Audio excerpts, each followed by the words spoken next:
छात्रों, सभी को स्वागत। आज इस दिवस लेखक विष्णु प्रभाकर जी लिखित बद्रीनाथ यात्रा गद्य भाग के बारे में आज जानकारी प्राप्त करेंगे। गद्य भाग 7 भागों के बारे में जानकारी प्राप्त करेंगे। बद्रीनाथ यात्रा एक यात्रा वृत्तांत है।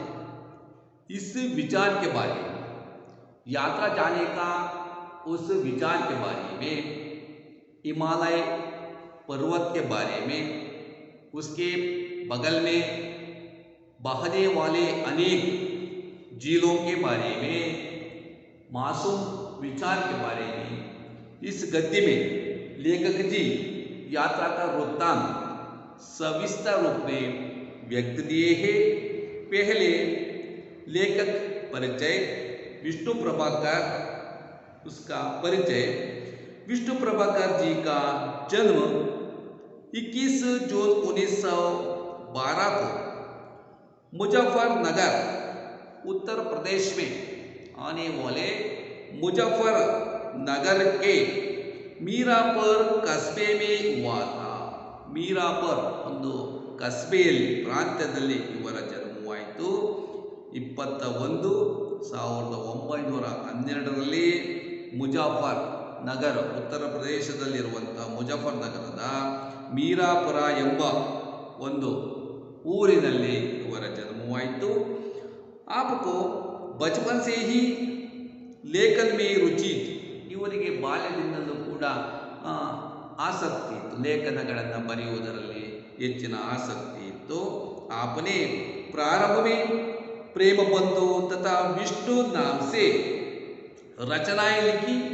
आपने सुशील नाम से समीक्षाएं भी लिखी है। अनेक रचना किए, अनेक ರಚನೆಗಳನ್ನು ಮಾಡಿದರೆ।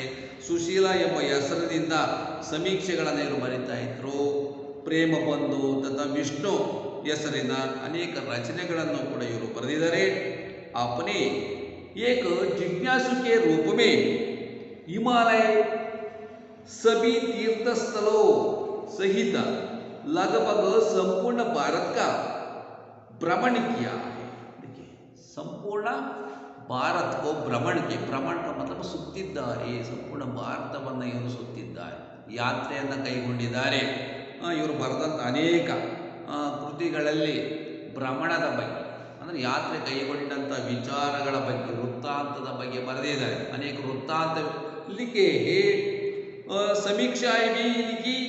आपने एक जिज्ञासु के रूप में हिमालय सभी तीर्थ स्थलों सहित लगभग संपूर्ण भारत का भ्रमण किया। ಇವರು ಯಾತ್ರೆಯನ್ನು ಕೈಗೊಳ್ಳುವುದರಲ್ಲಿ ತುಂಬ ಆಸಕ್ತಿ ಇತ್ತು ಲೇಖಕ ಇವರಿಗೆ, ವಿಷ್ಣು ಪ್ರಭಾಕರ್ ಇವರಿಗೆ। ಆ ಕಾರಣದಿಂದ ಅನೇಕ ಭಾರತದಲ್ಲಿರುವಂಥ ಸ್ಥಳಗಳನ್ನು ಇವರು ಸುತ್ತಿದ್ದಾರೆ। ಅದನ್ನು ತಮ್ಮ ವೃತ್ತಾಂತದಲ್ಲಿ, ಕೃತಿಗಳಲ್ಲಿ ಇವರು ಬರೆದಿದ್ದಾರೆ। सभी तीर्थ स्थलों सहित लगभग संपूर्ण भारत का भ्रमण किया। आप भारत सरकार के विभिन्न मंत्रालयों में हिंदी सलाहकार समिति के सदस्य रहे। ಇವರು ಹಿಂದಿ ಸಲಹಾಕಾರರಾಗಿಯೂ ಕೂಡ, ಸಲಹಾಕಾರ ಮಂತ್ರಾಲಯದಲ್ಲಿ ಸಲಹಾಕಾರರಾಗಿಯೂ ಕೂಡ ಸೇವೆಯನ್ನು ಮಾಡಿದ್ದಾರೆ। ವಿಭಿನ್ನ ಮಂತ್ರಾಲಯವೇ ಸರ್ಕಾರದ ವತಿಯಿಂದ ಸಲಹಾಕಾರರಾಗಿ ಅವರು ಸೇವೆಯನ್ನು ಸಲ್ಲಿಸಿದ್ದಾರೆ। जमुना गंगा के नहर में अभियान और यात्राएं, अभियान और यात्राएं ಅನೇಕ ಲೇಖನಗಳನ್ನು ಕೂಡ ಬರೆದಿದ್ದಾರೆ, ಯಾತ್ರೆಗಳ ಬಗ್ಗೆ ಬರೆದಿದ್ದಾರೆ, ವೃತ್ತಾಂತವನ್ನು ಬರೆದಿದ್ದಾರೆ। जमुना गंगा के नहर में लिखा है, अभियात्रा और यात्राएं हमसते निर्जर दहकती बट्टी, हमसते निर्जर दहकती बट्टी, हिमशिखरों की छाया में ज्योतिपुंज हिमालय आदि आपके प्रसिद्ध यात्रा वृत्तांत है। ಅನೇಕ ಯಾತ್ರೆಯ ವೃತ್ತಾಂತಗಳನ್ನು ಬರೆದಿದ್ದಾರೆ ಇವರು। ಯಾತ್ರೆ ಕೈಗೊಂಡಂಥ भ्रमण की अनेक यात्रों के वृत्तांत लिखे हैं। कौन है? ಜಮುನಗಂಗಾಕ್ಕೆ ನೈಹರ್ಮೆ ಇದಕ್ಕೆ ಜಮುನಗಂಗದ ವರ್ಣನೆಯನ್ನ ಬರೆದಿದ್ದಾರೆ. ಅಭಿಯಾನ್ ಅವ್ರ ಯಾತ್ರಾಯೇ ಅನ್ಸತೆ ನಿರ್ಜರ್ ದಹಕತಿ ಬಟ್ಟಿ ಹಿಮಶಿಖರೋಗಿ ಛಾಯಾಮೇ ಹಿಮಶಿಖರದ ಆ ನೆರಳಿನಲ್ಲಿ ಇತರ ಅನೇಕ ವೃತ್ತಾಂತಗಳನ್ನು ಬರೆದಿದ್ದಾರೆ. ज्योति पुंज हिमालय पर्वत के बारे में, उसके मासूम और उसके पेड़ पौध चिड़ियों के बारे में, ಅಲ್ಲಿರುವಂಥ ಪಕ್ಷಿಗಳು ಮರಗಳ ಬಗ್ಗೆ ಹಿಮ ಶಿಖರಗಳ ಬಗ್ಗೆ ಇವರ ಅನೇಕ ವೃತ್ತಾಂತಗಳನ್ನು ಇವರು ಬರೆದಿದ್ದಾರೆ. उसके अतिरिक्त आपने साहित्य की विविध विधाओं पर लेखनी चलाकर हिंदी साहित्य की ಶ್ರೀವೃದ್ಧಿ ಕಿ ಹೇ. ಈ ಅನೇಕ ವೃತ್ತಾಂತಗಳನ್ನು ಬರೆದು ಇದು ಕೂಡ ಒಂದು ವಿಷ್ಣು ಪ್ರಭಾಕರ್ಜಿ ಲಿಖಿತ ಯಾತ್ರಾ ವೃತ್ತಾಂತ ಹೈ. ಯಾತ್ರೆಯ ಒಂದು ವರ್ಣನೆಯಾಗಿದೆ. ಮೇರಿ ಬದ್ರಿನಾಥ್ ಯಾತ್ರಾ, ಇವರು ಬದ್ರಿನಾಥ್ ಯಾತ್ರೆ ಕೈಗೊಂಡಂತಹ ಸಂದರ್ಭದ ವಿಚಾರವನ್ನು ನಾವು ಹೇಗೆ ಓದು, ಎಷ್ಟು ಜನ ಓದು ಯಾತ್ರೆಯನ್ನು ಕೈಗೊಂಡು ಯಾರ್ಯಾರು ಬಂದಿದ್ರು ಆ ವರ್ಣನೆಯ ಪ್ರಕೃತಿ ಕಾ ವಿಚಾರ, ಮಾಸೂಮ್ ಕಾ ವಿಚಾರ, ಆ ಪ್ರಕೃತಿಯ ಸೊಬಗನ್ನು ಇಲ್ಲಿ ವ್ಯಕ್ತಪಡಿಸಿದ್ದಾರೆ. ವಿಷ್ಣು ಪ್ರಭಾಕರ್ ಸೆ ರಚಿತ ಮೇರಿ ಬದ್ರಿನಾಥ್ ಯಾತ್ರಾ ಏಕ ಪ್ರಸಿದ್ಧ ಯಾತ್ರಾ ವೃತ್ತಾಂತ ಹೈ. ಈ ಗದ್ಯವು ಒಂದು ಪ್ರಸಿದ್ಧಿ ಪಡೆದಂತಹ ಯಾತ್ರೆಯ ಒಂದು ವೃತ್ತಾಂತವಾಗಿದೆ. ಲೇಖಕರು ಕೈಗೊಂಡಂತಹ ಒಂದು ಯಾತ್ರೆಯ ವೃತ್ತಾಂತವಾಗಿದೆ. ಹಿಮಾಲಯ ಕಿ ಸುರಮ್ಯ ಪ್ರಕೃತಿ ಕೋ ದೇಖತೆ ಹಿ, ಹಿಮಾಲಯದ ಆ ಸೌಂದರ್ಯದ ಬಗ್ಗೆ ಪ್ರಕೃತಿಯ ವರ್ಣನೆಯನ್ನು ಮಾಡಿದ್ದಾರೆ. ಅಕವಿ ಬಿ ಕವಿ, ಅದಾರ್ಶನಿಕ ಬಿ ದಾರ್ಶನಿಕ ಬನ್ ಜಾತಾ ಹೇ. ಇದಕ್ಕೆ ಯಾವ ಒಬ್ಬ ವ್ಯಕ್ತಿ ಆ ಹಿಮಾಲಯ ಪರ್ವತವನ್ನು ನೋಡಿದ, ಆ ಸೌಂದರ್ಯವನ್ನು ನೋಡಿದಾಗ ಕವಿ ಅಲ್ಲದವನು ಕವಿಯಾಗ್ತಾನೆ. ಪ್ರಕೃತಿಯನ್ನ ಆ ಸೊಬಗನ್ನು ನೋಡಿದಾಗ ಕವಿ ಅಲ್ಲದವನು ಕೂಡ ಕವಿ ಆಗ್ತಾನಂತ. ಅಷ್ಟು ಸೊಬಗಿನಿಂದ ಕೂಡಿದೆ. ದಾರ್ಶನಿಕನಲ್ಲದವನು ಕೂಡ ದಾರ್ಶನಿಕನಾಗ್ತಾನೆ. ಅಷ್ಟು ಸುಂದರ ಆ ವರ್ಣನೆ ಇತ್ತು. ಆ ಪರ್ವತ ಅಷ್ಟು ಸುಂದರವಾಗಿದೆ ನಮ್ಮ ಹಿಮಾಲಯ ಪರ್ವತ ಎಂಬುದನ್ನು ಹೇಳಿದರೆ. ಹಿಮಾಲಯ ಕಿ ಸುರಮ್ಯ ಪ್ರಕೃತಿ ಕೋ ದೇಖತೆ ಹಿ ಆ ಕವಿ ಬಿ ಕವಿ, अदार्शनिक भी दार्शनिक बन जाता है. यहाँ भारत के कोने कोने से लोग आते हैं. ಇಲ್ಲಿಗೆ ಅಂದರೆ ಹಿಮಾಲಯ ಪರ್ವತವನ್ನು ನೋಡಲಿಕ್ಕೆ ಭಾರತದ ನಮ್ಮ ದೇಶದ ಮೂಲೆ ಮೂಲೆಯಿಂದಲೂ ಕೂಡ ಜನ ಬರ್ತಾರೆ. उस मासूम को देखने के लिए, हिमालय पर्वत पहाड़ को देखने के लिए कोने कोने से आते हैं. ಭಾರತ ನಮ್ಮ ದೇಶದ ಮೂಲೆ ಮೂಲೆಯಿಂದಲೂ ಕೂಡ ಜನ ಆ ಸೊಬಗನ್ನು ನೋಡಿ उस मासूम को देखने के लिए, बर्फ को देखने के लिए आते हैं. हिम शिखरों की भव्यता मनमोह लेती है. गंगा के अनेक रूप, ಗರುಡಗಂಗಾ, ಅದಕ್ಕೆ ಅಲ್ಲಿ ಅನೇಕ ಆ ಹಿಮಾಲಯ ಪರ್ವತದ ಅನೇಕ ನದಿಗಳು ತಪ್ಪಲಿನಲ್ಲಿ ಹರಿತಾ ಇರುತ್ತೆ. ಜರಿಗಳು ಹರಿತಾ ಇರುತ್ತೆ, ನದಿಗಳು ಹರಿತಾ ಇರುತ್ತೆ. ಅನೇಕ ಹೆಸರುಗಳಿಂದ ಕರೆಯಲಾಗುತ್ತೆ ಆ ಹರಿಯುವಂಥ ಅನೇಕ ಸಣ್ಣ ಪುಟ್ಟ ನದಿಗಳನ್ನು, ಗಂಗೆಯನ್ನು. ಅದಕ್ಕೆ ಗಂಗಾಕ್ಕೆ ಅನೇಕ ರೂಪ, ಗರುಡಗಂಗಾ, ವಿಷ್ಣುಗಂಗಾ, पांडुकेश्वर मंदिर, शहतूत के वृक्ष, कुबेर शिला आदि दर्शनीय स्थलों के बाद बद्रीनारायण का मंदिर आता है. देखिए इवर ओदन संदर्भದಲ್ಲಿ यात्रा जाने के संदर्भ में इस अनेक स्थलों को देखा है. ಇವರು ಅನೇಕ ಸ್ಥಳಗಳನ್ನು ನೋಡಿದ್ರು ಆ ಬದ್ರಿನಾಥ್ ಹೋಗುವ ಆ ಮಾರ್ಗದಲ್ಲಿ. ಮೇರಿ ಬದ್ರಿನಾಥ್ ಯಾತ್ರಾ, ನನ್ನ ಬದ್ರಿನಾಥ ಯಾತ್ರೆಯ ವೃತ್ತಾಂತವನ್ನು ಇಲ್ಲಿ ಹೇಳಿರೋದು ನಾವು ಕಾಣ್ತೀವಿ. बद्रीनाथ जाने के संदर्भ में उस जगहों को देखकर हम गए. ಈ ಸ್ಥಳಗಳನ್ನು ನಾವು ನೋಡ್ಕೊಂಡು ಹೋಗಿದ್ದು ನಂತರ ಕೊನೆಗೆ ಬದ್ರಿನಾಥ್ ಮಂದಿರ ನಮಗೆ ಸಿಕ್ತು ಎಂಬುದನ್ನು ಇಲ್ಲಿ ಹೇಳಿದ್ದಾರೆ. ಅನೇಕ ಹೆಸರುಗಳಿಂದ ಕರೆಯಲಾಗ್ತಾ ಇತ್ತು. ಗರುಡಗಂಗಾ, ವಿಷ್ಣುಗಂಗಾ, ಪಾಂಡುಕೇಶ್ವರ ಮಂದಿರ ಮತ್ತು ಶಹತೂತುಕೆ ವೃಕ್ಷ, ಅಲ್ಲಿ ಇದ್ದಂಥ ಅನೇಕ ಮರಗಳು ನಮಗೆ ಕಂಡು ಬಂದು, ಕುಬೇರ ಶಿಲಾ ಆದಿ ದರ್ಶನೀಯ ಸ್ಥಳಕ್ಕೆ ಬಾತ್, ಇವೆಲ್ಲ ಆದ ನಂತರ ದರ್ಶನವನ್ನು ಇವನ್ನೆಲ್ಲ ಪಡೆದ ನಂತರ ಬರುವಂಥದ್ದು ಬದ್ರಿನಾರಾಯಣಕ ಮಂದಿರ್, ದೇವಸ್ಥಾನ. बद्रीनारायण देवस्थान कंಡು ಬಂತು।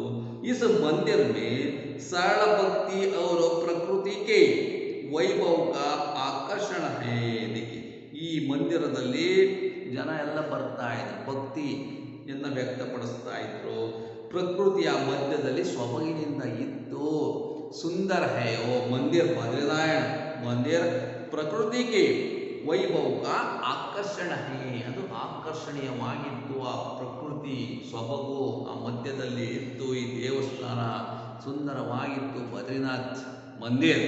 इस विचार के बारे में लेखक विष्णु प्रभाकर जी अपना यात्रा का वृत्तांत इस गद्य के मुखांतर व्यक्त दिया है। ये विद्यार्थियों में दर्शनीय स्थलों के प्रति रुचि बढ़ाने के उद्देश्य से इस यात्रा वृत्तांत का चयन किया गया है। ವಿದ್ಯಾರ್ಥಿಗಳಲ್ಲಿ ಯಾತ್ರಾ ಸ್ಥಳಗಳ ಬಗ್ಗೆ ಅಭಿರುಚಿಯನ್ನು ಉಂಟು ಮಾಡುವ ಸಲುವಾಗಿ ಈ ಗದ್ಯವನ್ನು ಆಯ್ದುಕೊಳ್ಳಲಾಗಿದೆ ಎಂಬುದನ್ನು ಲೇಖಕರು इसमें ವ್ಯಕ್ತಪಡಿಸಿದ್ದಾರೆ। देखिए छात्रों, कालिदास ने हिमालय को नगादि राज व्यर्थ ही नहीं कहा है। देखिए कालिदासರು ಹಿಮಾಲಯವನ್ನ ನಗಾದಿ ರಾಜ ಅಂತ ಕರೆದಿದ್ದಾರೆ, क्योंकि उसका मौसम बहुत सुंदर है। देखिए ಯಾಕೆಂದ್ರೆ ಅದರ ಪರಿಸರ ಸೊಬಗು ಅದ ವರ್ಣನೆಯನ್ನು ಮಾಡಲಿಕ್ಕೆ ಸಾಧ್ಯವಿಲ್ಲ, ಇದು ನಗಾದಿ ರಾಜ ಅಂತ ಕರೆದಿದ್ದಾರೆ ಕಾಳಿದಾಸ। ಅದು ಯಾವುದನ್ನ ಹಿಮಾಲಯ ಪರ್ವತ। देखिए कालिदास ने हिमालय को नगादी राज व्यर्थ ही नहीं कहा, ವ್ಯರ್ಥವಾಗಿ ಸುಮ್ಮನೆ ಕರೆದಿಲ್ಲ, ಸೊಬಗನ್ನು ನೋಡಿ ಆ ತಾಣವನ್ನು ನೋಡಿ ಹರಿಯುವ ನದಿಗಳು झील बहते रहते हैं निरंतर, उसको देखने से कवि अकवि भी कवि बनता है, अदार्शनिक भी दार्शनिक बन सकता है। इस उद्देश्य से कालिदास ने हिमालय को नगादि राज कहा है। देखिए एक मार्क्स के लिए पूछ सकता है छात्र, ಕಾಳಿದಾಸರು ಏನಂತ ಕರೆದಿದ್ದಾರೆ ಹಿಮಾಲಯ ಪರ್ವತವನ್ನು? ಒಂದು ಮಾರ್ಕ್ಸಿಗೆ ಕೇಳ್ತಾರೆ, ನಗಾದಿ ರಾಜ್ लिखना चाहिए। सदा बर्फ से डंकार आने वाला यह पर्वत, देखिए ಯಾವಾಗಲೂ ಕೂಡ ಬರ್ಫಿನಿಂದ ಹಿಮದಿಂದ ಇರುತ್ತೆ ಹಿಮಾಲಯ ಪರ್ವತ, ಅಷ್ಟು ಸೊಬಗು ಸುಂದರವಾಗಿದೆ। ಸಂಸಾರ का सबसे ऊंचा पर्वत ही नहीं है, ಅಷ್ಟೇ ಅಲ್ಲ ಇದು ಎತ್ತರವಾದಂಥ ಪರ್ವತವಾಗಿದೆ, ಹಿಮದಿಂದ ತುಂಬಿದೆ। सबसे सुंदर भी है, इसके अंचल में ना जाने कितनी उन्मादिनी सदा निरत गंगाए निरंतर अलग जगाती रहती है। ಇದರ ಬಗಲಿನಲ್ಲಿ ಪಕ್ಕದಲ್ಲೇ ಹಿಮದಿಂದ ಹರಿತಾ ಇರುತ್ತೆ, ನದಿ ಹರಿತಾ ಇರುತ್ತೆ, ಹಿಮ ಗಂಗಾ ನದಿ ಹರಿಯೋದು ನಾವು ಕಾಣ್ತೀವಿ। ಸುಂದರವಾಗಿ ಆ ಸೊಬಗು ನೋಡಲಿಕ್ಕೆ ಆನಂದವನ್ನು ಉಂಟು ಮಾಡುತ್ತೆ। उसके छोटे छोटे झील भी बहते रहते हैं, ಅದರ ತಪ್ಪಲಿನ ಅನೇಕ ಚಿಕ್ಕ ಪುಟ್ಟ ನದಿಗಳು ಕೂಡ ಜರಿಗಳು ಕೂಡ ಹರಿದು ಬಂದು ಗಂಗಾ ನದಿಯಲ್ಲಿ ಹರಿಯುವುದು ಇಲ್ಲಿ ಕಂಡು ಬರುತ್ತೆ ಎಂಬುದನ್ನು ಲೇಖಕರು ಹೇಳಿದರು। इसके अंचल ಅಂದರೆ ಪಕ್ಕದಲ್ಲಿ ದಡದಲ್ಲಿ ನಾ ಜಾನೆ ಕಿತನಿ ಉನ್ಮಾದಿನಿ ಸದಾ ನಿರತ, ಸತತ ಯಾವಾಗಲೂ ಕೂಡ ಗಂಗಾ ನದಿ ನಿರಂತರ ಅಲಕ್ ಜಗಾತಿ ರಹತಿ ಹೇ, ಅಲಕ್ ಅಂದರೆ ಅಗೋಚರ, ಅಲಕ ಮತ್ತದು ಅಗೋಚರ, ಗೊತ್ತಿಲ್ಲದ ರೀತಿಯಲ್ಲಿ ಅದು ಹರಿತಾ ಇರುತ್ತೆ, ಹಿಮ ಕರಗಿ ಆ ನದಿ ಹರಿತಾ ಇರುತ್ತೆ। ಇಸಿಕೆ देवदारों और भोजपत्र के वैभवशाली वनों में हिंसक पशुओं के साथ, देखिए उसके अलावा ಅಷ್ಟೇ ಅಲ್ಲ, ಹಿಮ ಪರ್ವತ ಅಷ್ಟೇ ಅಲ್ಲ, ಇದರ ಪಕ್ಕದಲ್ಲಿ ನದಿ ಹರಿಯುವುದು ಕಂಡು ಬರುತ್ತೆ, ಮತ್ತೆ ಅನೇಕ ಮರಗಳು ಕೂಡ ಕಂಡು ಬರ್ತವೆ ಆ ಹಿಮಾಲಯ ತಪ್ಪಲಿನಲ್ಲಿ, ದೇವದ ವೃಕ್ಷಗಳು ಕಂಡು ಬರ್ತವೆ, ಭೋಜಪತ್ರೆಯ ವೃಕ್ಷಗಳು ನಮಗೆ ಕಂಡು ಬಂದು वैभवशाली वनों में हिंसक पशुओं के साथ नाभि में सुगंध भरे कस्तूरी मृग रहता है। देखिए अष्टे अल्लाह वो बहुत सुंदर है, नदी भी है, उसके बगल में अनेक वृक्ष हम देखा है, अनेक वृक्षಗಳನ್ನು ಅಲ್ಲಿ ಕಂಡು, ದೇವದಾರವರು भोजपुत्र के वृक्ष देखा, उसके साथ चिड़ियों को भी हम देखा, ಅನೇಕ ಪಕ್ಷಿಗಳು ಕೂಡ ಕಂಡು ಬಂದು, उसके अलावा ಅಷ್ಟೇ ಅಲ್ಲ, ನಾಭಿ ಮೇ ಸುಗಂಧ ಬರೆ ಕಸ್ತೂರಿ ಮೃಗ ರಹತಾ ಹೇ, ಅಂದರೆ ಒಕ್ಕಳದಲ್ಲಿ ತನ್ನ ಮರಿಯನ್ನ ಇಟ್ಕೊಳ್ಳುವಂತಹ ಕಸ್ತೂರಿ ಮೃಗವು ಕೂಡ ಅಲ್ಲಿ ಕಂಡು ಬಂತು.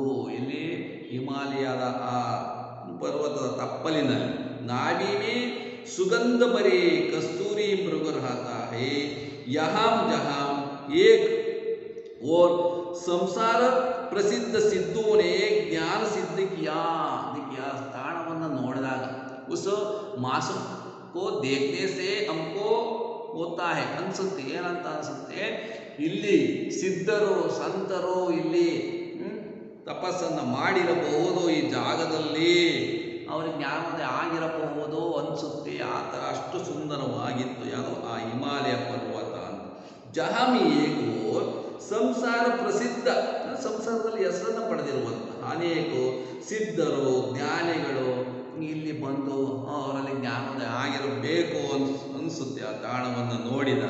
ವಹಂ ತೀನೋ ಲೋಕೋಕಿ ರೂಪಕಿ ರಾಣಿ ಊರ್ವಶಿನೇ ಬಿ ಜನ್ಮಲಿಯಾ, ಇಲ್ಲಿ ಊರ್ವಶಿನೇ ಜನ್ಮ पढ़दिरಬಹುದು शायद होता है, मन में चिंता उत्पन्न होता है उस मासूम को देखने से, उस बर्फ से भरा हुआ पहाड़ को देखने से, वृक्ष को देखने से, उधर रानी का नाभि में सुगंध भरे कस्तूरी मृग देखने से हमको बहुत खुशी होता है. इधर ಊರ್ವಶಿ ಕಾ ಜನ್ಮ ಹುವಾ ಹೇ, ಜನ್ಮ ಆಗಿರಬೇಕು ಅನ್ಸುತ್ತೆ. ಅಷ್ಟು ಸುಂದರವಾದಂಥ ತಾಣವಾಗಿತ್ತು, ಪರ್ವತವಾಗಿತ್ತು ಹಿಮಾಲಯ ಪರ್ವತ. ವಹಂ ತೀನೋ ಲೋಕೋं की रूप की रानी ऊर्वशी ने भी जन्म लिया, यही है समय नाना रूप रंग वाले पक्षियों का कलरव होता रहा है. ಅಷ್ಟೇ ಅಲ್ಲ, ಅಲ್ಲಿ ಪಕ್ಷಿಗಳ ನಿನಾದವು ಕೂಡ, ಅವುಗಳ ಚಿಲಿಪಿಲಿ ನಾದವು ಕೂಡ ಕೇಳಿಸ್ತಾ ಇತ್ತು. ಬಣ್ಣ ಬಣ್ಣದ ಪಕ್ಷಿಗಳು ರಂಗಿ ರಂಗಿ ಅನೇಕ ಪಕ್ಷಿ ಆಗಿ ದೇಖ ಪಡ್ತಾ ಹೇ, ಕಂಡು ಬಂದು. ದೇವದಾರು ವೃಕ್ಷ और भोजपत्र के वृक्ष और अनेक चिड़ियों हमको ದಿಕ್ಕಾತೆ ಕಂಡು ಬರ್ತವೆ ಅಲ್ಲಿ ಹಿಮಾಲಯ ಪರ್ವತದಲ್ಲಿ ಇವೆಲ್ಲ ಕಂಡು ಬಂದು. ನಾನಾ ರೂಪ ರಂಗುವಾಲಿ ಅಂದರೆ ಬಣ್ಣ ಬಣ್ಣದ ಪಕ್ಷಿಗಳು, ಕಲರ್ ಅಂದರೆ ಅವುಗಳ ಚಿಲಿಪಿಲಿ ನಿನಾದ होता रहता है. यही क्षण भर में उत्तुंग हिम शिखरों की रजता चोटियां अरुण किरणों का मुकुट पहन कर देखी. ಎತ್ತರವಾದಂಥ ಪರ್ವತ ಹಿಮಾಲಯ ಪರ್ವತ ಕಿರೀಟವನ್ನು ಧರಿಸಿದಂತೆ ಹೊಳಿತಾ ಇತ್ತು ಸೂರ್ಯನ ಕಿರಣಗಳು ಬಿದ್ದಾಗ. ಉಸ್ಕಾ रोशनी गिरने के संदर्भ में चमकता था, देखने के लिए सुंदर दिखाता था. हिमालय पर्वत इंद्रधनुषों का निर्माण रहती है.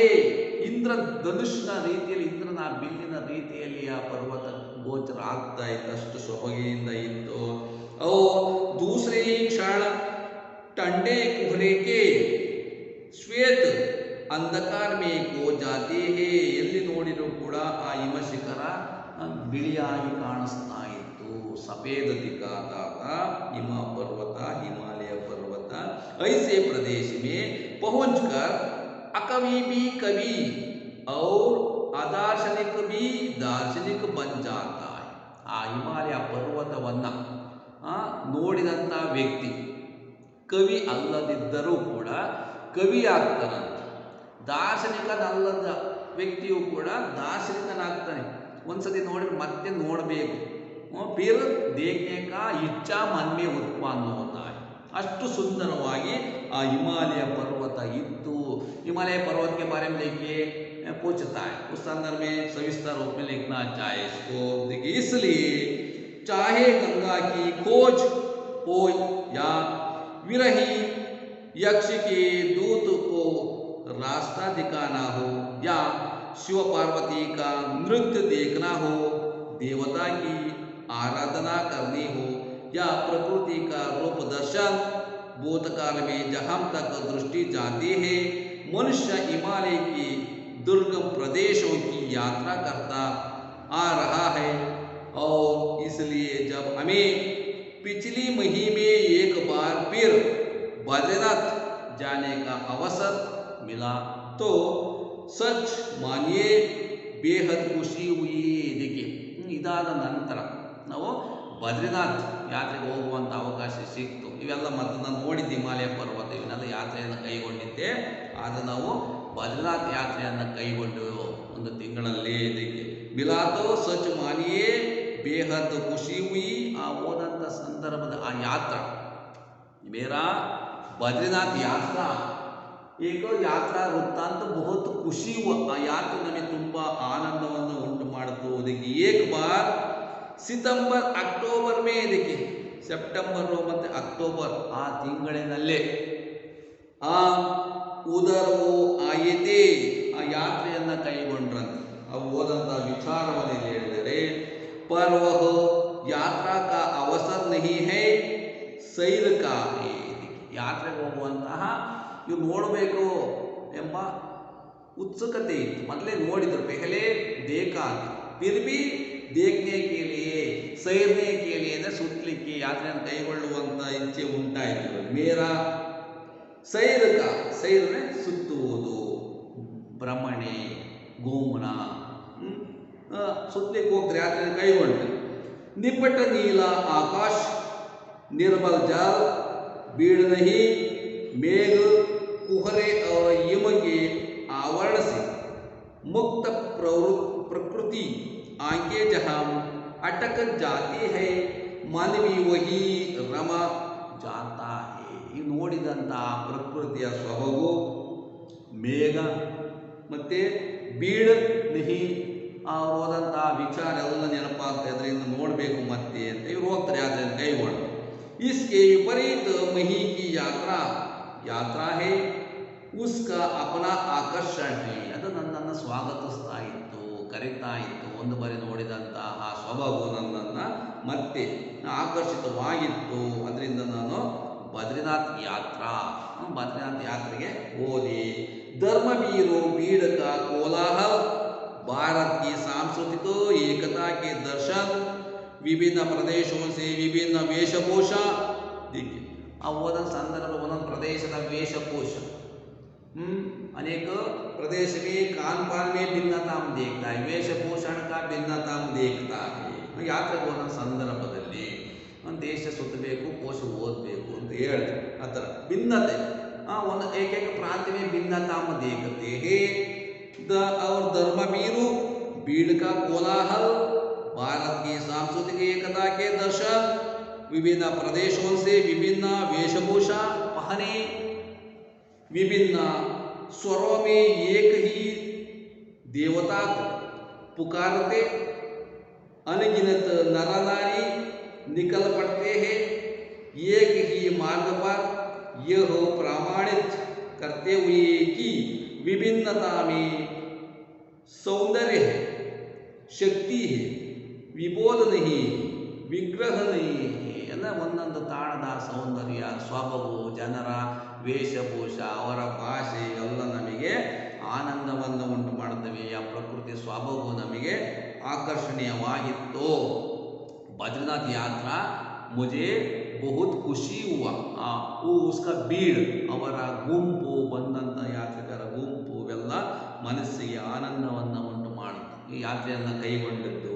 ಅಮಾರ ದಲ್ವಿ ಐಸಾ ಹಿ ದಲ್ತಾ ದಲ್ ಅಂದರೆ ಗುಂಪು ಇವರು ಗುಂಪಿನಲ್ಲಿ ಯಾತ್ರೆಯನ್ನು ಕೈಗೊಂಡಿದ್ರು। ವಿಭಿನ್ನ ಪ್ರಾಂತ್ಯಗಳ ಜನರು ಬಂದಿದ್ದರು ಅನೇಕ ರಾಜ್ಯಗಳ ಜನರು ಕೂಡ ಬಂದಿದ್ದರು ಅವರ ಭಾಷೆಯು ಕೂಡ ಭಿನ್ನವಾಗಿತ್ತು ವೇಷಭೂಷ ಇವೆಲ್ಲ ಅಮಾರ ದಲ್ವಿ ಐಸಾ ಹಿ ದಲ್ತಾ ಉಸ್ಮೆ ಸ್ತ್ರೀ और ಪುರುಷ ಇವರು ಹೋದಂಥ ಯಾತ್ರೆ ಹೊರಟಂಥ ಸಂದರ್ಭದಲ್ಲಿ ಗುಂಪಿನಲ್ಲಿ ಅನೇಕ ಜನ ಬಂದಿದ್ದರು ಅನೇಕ ಪ್ರಾಂತ್ಯಗಳಿಂದಲೂ ಕೂಡ ಬಂದಿದ್ದರು।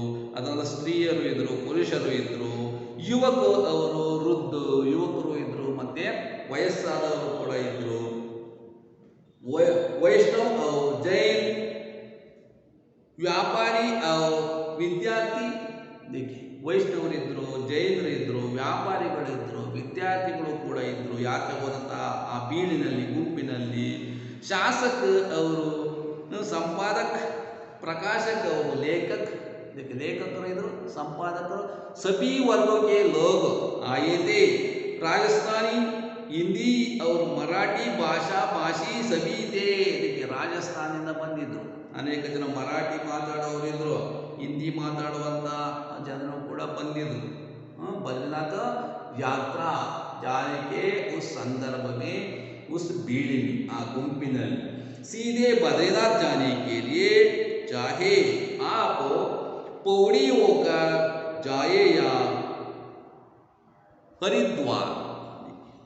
भीड़ में हम सभी जा रहे थे. अब पीपल कोटी तक बस जाती है. ಆ ಬದ್ರಿನಾಥ್ ಹೋಗುವ ಆ ಮಾರ್ಗದಲ್ಲಿ ಪೀಪಲ್ ಕೋಟಿಯಿಂದ ಬರುತ್ತೆ. ಅಲ್ಲಿಗೆ ಬಸ್ನಲ್ಲಿ ನಾವು ಹೋದು.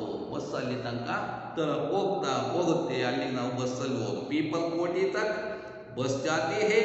वहां से कुल 31 मील का पैदल मार्ग रहा जाता है. ಇದಕ್ಕೆ ಅಲ್ಲಿಂದ ಮುಂದೆ 31 ಕಿಲೋಮೀಟರ್ ನಡ್ಕೊಂಡು ಹೋಗಬೇಕು. ದುರ್ಗಮವಾದಂತಹ ಸ್ಥಳ. ಪೀಪಲ್ ಕೋಟಿ ತನಕ ಬಸ್ನಲ್ಲಿ ಹೋಗಿ ನಂತರ ಅಲ್ಲಿಂದ 31 ಕಿಲೋಮೀಟರ್ ನಡ್ಕೊಂಡು ಹೋಗಬೇಕು. लेकिन हम लोग यात्रा के नियम के अनुसार पहले केदारनाथ गए.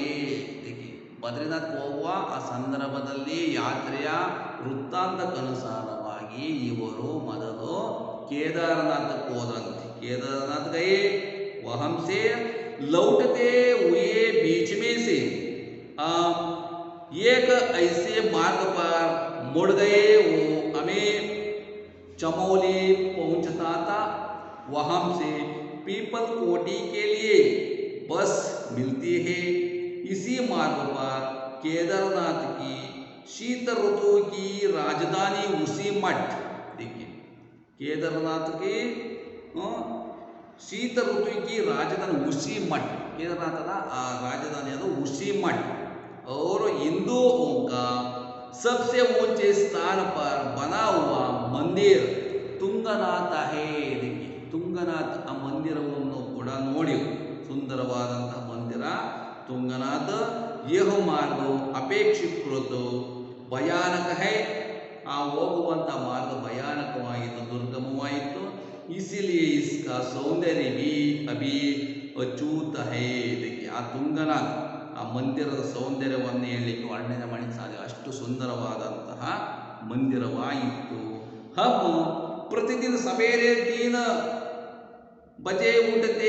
ಇದಕ್ಕೆ ಇವರು ಯಾತ್ರೆ ಹೋಗುವ ಸಂದರ್ಭದಲ್ಲಿ ಅನೇಕ ನಿಯಮಗಳನ್ನು ಹಾಕೊಂಡಿದ್ದು. ಇಷ್ಟು ಗಂಟೆ ಹೇಳಬೇಕು. ಸುಬಹ 3 ಬಜೆ ಉಂಟತೆ. ದಿನ ಪ್ರತಿನಿತ್ಯ ಬೆಳಿಗ್ಗೆ 3 ಗಂಟೆ ಎದ್ದೇಳ್ತಾ ಇದ್ರಂತೆ.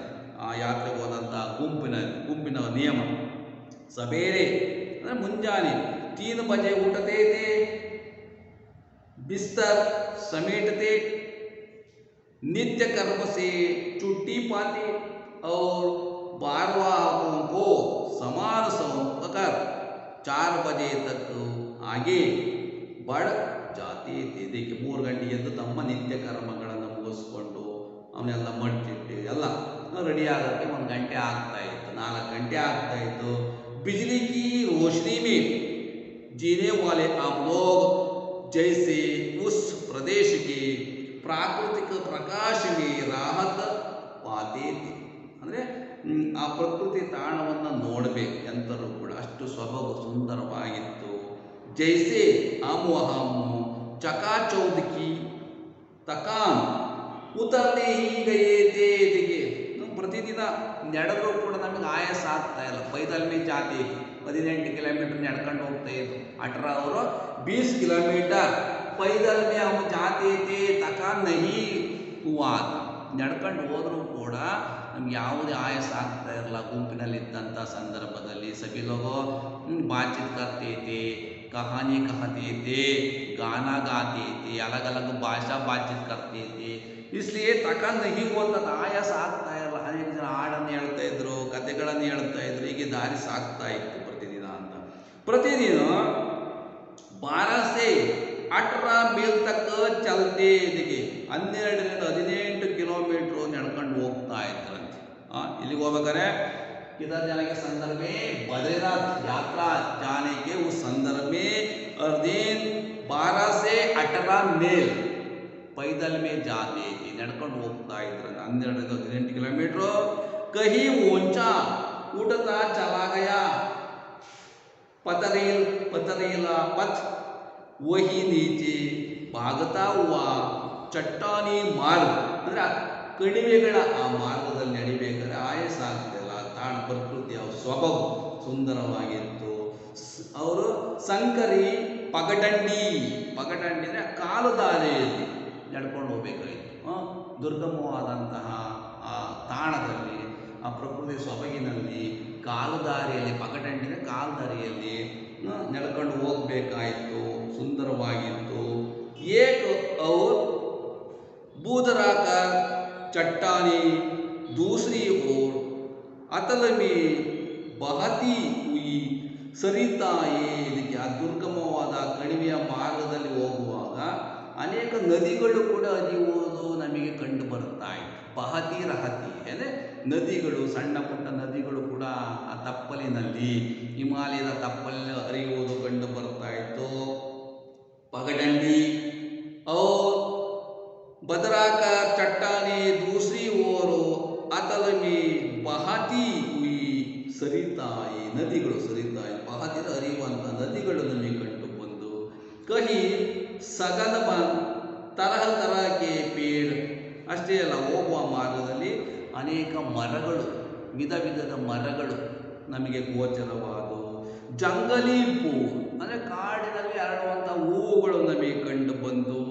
ಚಹಚಹಾತೆ ಪಕ್ಷಿ, ಚಿಲಿಪಿಲಿ ಎಂಬ ನಾದವನ್ನು ಮಾಡುವಂಥ ಪಕ್ಷಿಗಳು ನಮಗೆ ಗೋಚರವಾದವು. ಕಹಿ ತೇಜ ಧೂಪ್, ಅಷ್ಟೇ ಅಲ್ಲ, ಸೂರ್ಯನ ಕಿರಣಗಳು, ರೋಶಿನಿ ಗಿರ್ನೆ ಕಾ ಉಸ್ ಸೌಂದರ್ಯ, ಬಹುತ ಮನಮೋಹಕತಾ, ಸುಂದರವಾದಂಥ ಕಿರಣಗಳು ನಮಗೆ ಆನಂದವನ್ನು ಉಂಟು ಮಾಡಿವು. ನಿಪಟೋ ಛಾಯಾಹೀನ ಮಾರ್ಗ, ಕಹಿ ಭಯಂಕರ ಶೀತ ಅವರು, ಕಹಿ ವರ್ಷ. ಆ ಹೋಗುವ ಸಂದರ್ಭದಲ್ಲಿ ಒಂದೊಂದು ಬಾರಿ ಮಳೆ ಕೂಡ ಬರ್ತಾ ಇತ್ತು, ವರ್ಷ ಮಳೆ ಆಗ್ತಾ ಇತ್ತು, ಮತ್ತು ಟಂಡ ಪಡ್ತಾ, ಭಾಳ ಚಳಿಯೂ ಕೂಡ ಇತ್ತು.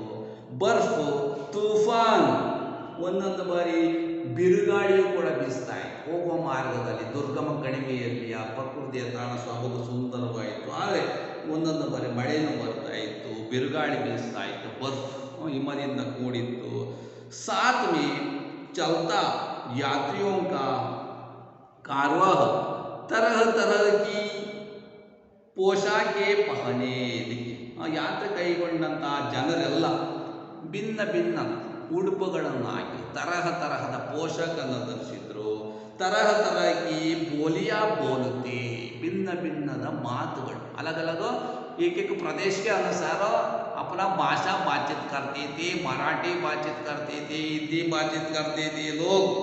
और ವೇಷಭೂಷಣ में भिन्नता है. ಆ ಗುಂಪಿನಲ್ಲಿದ್ದವರಲ್ಲಿ ಈ ಥರ ಭಿನ್ನತೆ ಇತ್ತು. ತರಹ ತರಹಿ ಬೋಲಿಯಾ ಬೋಲತೆ.